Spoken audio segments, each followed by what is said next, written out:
The Forterra framework and that CBT mindset helps reveal holes in our teaching.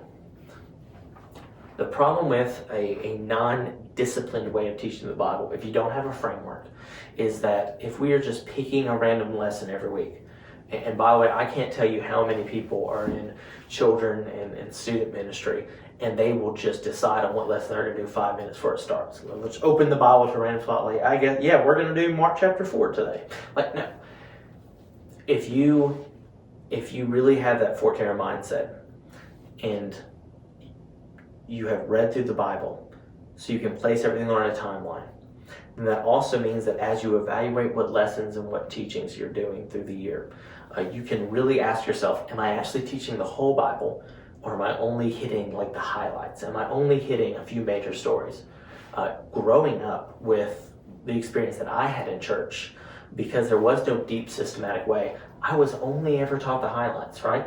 So I knew creation, I knew David and Goliath, I knew Daniel in the lion's den, I knew Jesus, I knew Noah in the flood, and I knew Moses, the plagues of Egypt. Had no idea when any of those things happened or in what order or what they had to do with each other, but I knew those famous stories because every single year they would teach those stories. Every year at VBS, well, you got to do David and Goliath, right? You got to do at least 2 days of Jesus. I mean, you have to do that. So you start going through it and you'll hit these highlights, and then there's whole, not just passages or chapters or even books, whole sections of the Bible that are just never taught.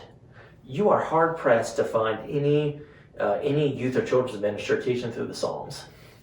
Good luck finding that. They just don't do it. Good luck finding anything taught from the divided kingdom era. What do you do when the psalmist says, Lord, kill my enemies? It calls their bones to rot and their children's teeth to fall out.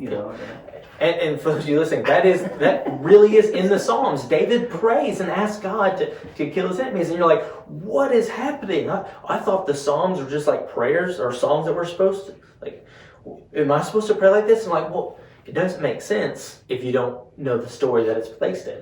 If you describe what's happening in David's life, and you hear the outcry of his heart, and then you see by the end of that psalm, or several psalms later, he is repentant and instead asking the Lord to forgive him because he is often an awful person. You're like, oh, I understand the story now. I understand what's happening.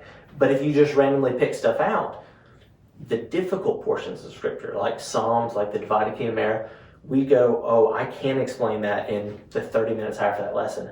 So I guess we'll skip over it. What's a really easy, digestible lesson to teach? Well, we'll just go back to like David and Goliath. We'll just go back to those famous stories over and over. And there's whole sections of Scripture that we never even touch and we never explain.